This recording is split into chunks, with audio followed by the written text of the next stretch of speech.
এবার দেখাবো ধুবুলিয়া থানার পুলিশের জালে ৬ দুষ্কৃতী, পরিত্যক্ত হাসপাতালে ঘাঁটি দুষ্কৃতীদের। খবর পেয়ে অভিযান ধুবুলিয়া থানার পুলিশের এবং পুলিশকে দেখে পালানোর চেষ্টা দুষ্কৃতীদের।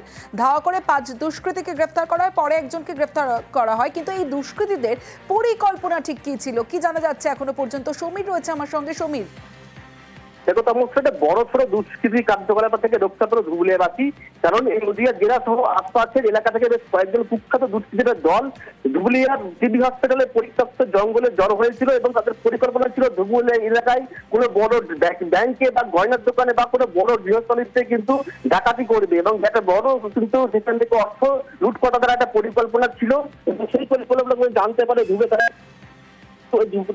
জিবি হসপিটাল এলাকায় অভিযান চালায় এবং সেখানে পুলিশ দেখে দুষ্কৃতীরা পালানোর চেষ্টা করে, তাদেরকে চেজ করে ৫ জনকে পুলিশ ধরে এবং পরবর্তীকালে তাদেরকে জিজ্ঞাসাবাদ করে আরো একজন দুষ্কৃতীকে ধরে এবং তাদের কাছ থেকে ডাকাতিতে ব্যবহার করার মতন সরঞ্জাম উদ্ধার হয়েছে। এবং এর পাশাপাশি নদীয়া জেলা সহ আশপাশের অন্যান্য জেলারও কিন্তু দুষ্কৃতীদের মধ্যে জড়িত আছে বলে জানা গিয়েছে এবং তাদের মধ্যে পুলিশ তল্লাশি চালাচ্ছে। বেশ, এরা মোট এখনো পর্যন্ত ৬ জন। ৫ তারিখে আমরা একটা খবর পাই যে পশ্চিমবঙ্গের বিভিন্ন জায়গা থেকে ওরা অ্যাসেম্বল হচ্ছে একটা জায়গায়, বড় ক্রাইম করবে আর কি। তো আমরা সেগুলো গোপন সূত্র মারফত খবর পেয়ে আমরা খুব স্টেডি ছিলাম। তো আমরা প্রথমে ৫ জনকে ধরি, তো আমরা আরেকজনকে পরে অ্যারেস্ট করেছি, আজকে তাকে রিমান্ডে নিয়ে এসেছি। আমরা কিছু হাঁসুয়া, দা, কাটারি, শাবল ইয়েতে ক্রাইম করতে গেলে ওরা ইউজ করে, সেগুলো ওদের কাছে ছিল।